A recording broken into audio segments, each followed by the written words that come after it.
আসসালামু আলাইকুম। আমার সকল ভাই বোনেরা কেমন আছেন? আলহামদুলিল্লাহ আমি ভালো আছি। আমি ঈদের পরে আজকে বাসা থেকে বের হলাম। বের হয়ে দেখি যে ঈদের যে আমাদের বিল্ডিংটা সাজিয়েছে ওইটা দেখলাম। ভালোই লাগলো দেখে, সুন্দর করে সাজালো। এরপরে আমি যাচ্ছি, আমার বড় যা খুবই অসুস্থ, শেখ রাসেল গ্যাস্ট্রো-লিভার হসপিটালে 2 মাস ধরে ভর্তি, ভাবিকে দেখতে গেলাম। ঈদের পর থেকে আপনাদের আপু আর একবারও ঘর থেকে বের হয়নি। এই যে 7:30টার দিকে বের হলাম, যাচ্ছি গ্যাস্ট্রো-লিভার হসপিটালে বড় যাকে দেখতে।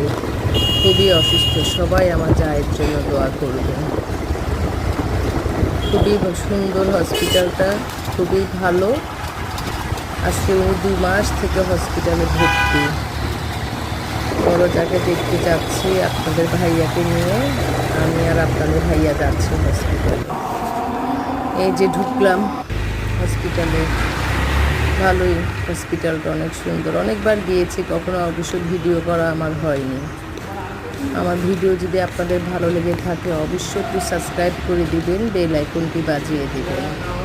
আপনাদের কাছে অনুরোধ করছি, আমার সাবস্ক্রাইবার হচ্ছে না, একটু সাবস্ক্রাইব করে দেবেন প্লিজ। আপনাদের কাছে বারবার করে অনুরোধ করছি। খুবই সুন্দর হসপিটালটা, আপনাদের কাছে কেমন লাগছে জানাবেন। আর সবাই আমার বড় ভাবির জন্য দোয়া করবেন। এই যে গেলাম, আপনাদের ভাইয়া বসে আছে, ভাবি শুয়ে আছে। দীর্ঘ 2 মাস পর্যন্ত ভাবি হসপিটালে।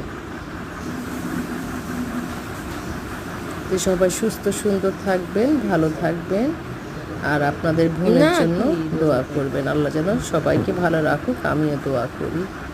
তো আল্লাহ হাফেজ, আসসালামু আলাইকুম। গ্যাস্ট্রিকের ব্যথা, পিঠের ব্যথা, পেটের এটাই, হ্যাঁ পিঠে গ্যাস্ট্রিকের ব্যথা যায়। শুয়ে থাকতে থাকতে অনেক সময় গ্যাস্ট্রিকের ব্যথা যায়। অনেক উঠি বসতে পারবেন না, না বসে না। এত বালিশের উপরে উঠে দিতে